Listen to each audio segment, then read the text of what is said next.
I don't know what my time is, but I'm going to skip around here a little bit. But I wanted to talk about, we all know about the U.S. hypocrisy in terms of terrorism. We all know that the U.S. lies through its teeth on a daily basis in terms of its real agenda, and that is one of dominance and control. We also know that the empire is in fact dying, and it is sinking every day. We see it in the quality of our lives. We see it here in New York City. We see it here in terms of an economy that has collapsed, and with all indication, an economy that will grow even worse, and most of the burden of that collapse on the backs of the working class in this country.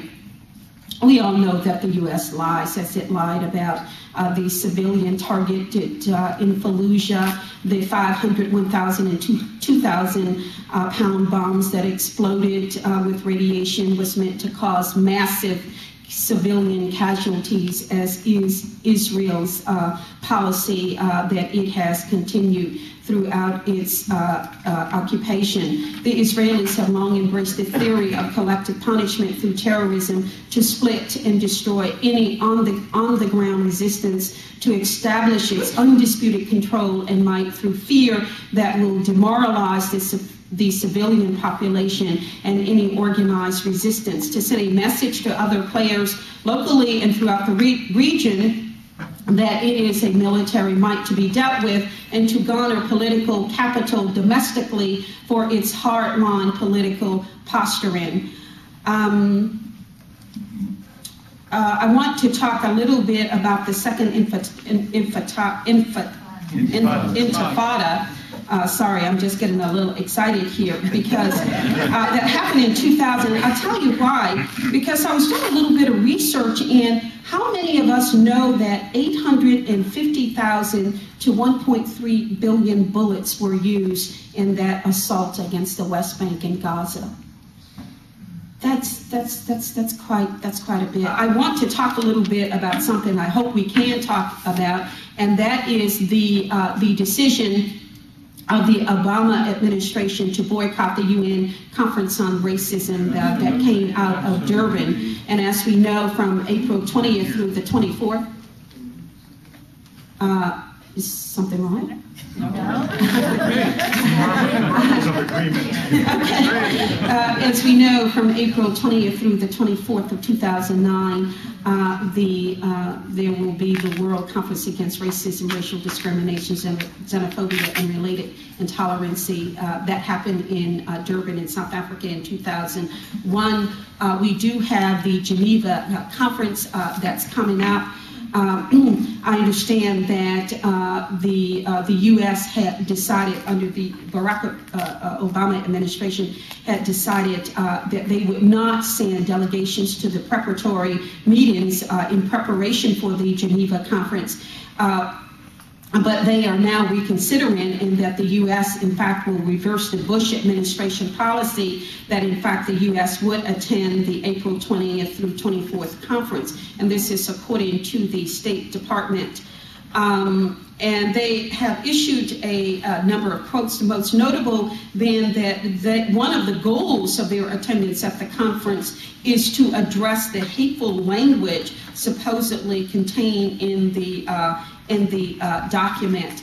Well, the fight will surely gear up in Geneva, as it will in the subsequent conference, and the real issue is whether or not the U.S. left will be prepared not only to take part in that discussion, but also to be part or to devise and carry out a campaign of education and resistance here in this country. A couple of things I want to quickly talk about just in terms of what are the solutions as we forge ahead, and I hope for the first time that the left, for such a long time, and perhaps I am looking back on time past, is that we never had the full freedom of discussion within the progressive left here in the U.S. to really discuss the full extent and ramification of the Israeli occupation, in fear of the accusation of anti-Semitism. I know it has really been a clamp down on discussions in communities of color. Admittedly, there were occasions when the language was excessive, but I certainly don't think posed any real threat. But nevertheless, the point is that any meaningful discussion on the full extent of the Israeli policy that is destroying itself internally, as our previous speaker pointed out, has really not aired in its entirety and its fullness here in this country. And we have to really admit that there are forces, and have been forces on the left, that have been there to counter and to stymie and to prevent those discussions. And as we move ahead, perhaps this is an opportunity that we can seize, that there is a greater and fuller discussion on Israel and the threat that it poses for its own existence and that of Jewish people, as it does for all people who long for freedom, liberation, without fear of oppression and annihilation. And hopefully we can get into that discussion. I have more to say about Obama, but I'm glad I am in a room in which there is mutual consensus that, in fact, he is not the answer to what ails not only the Middle East, but he is not the answer to what ails us here. And admittedly, it is a historic moment.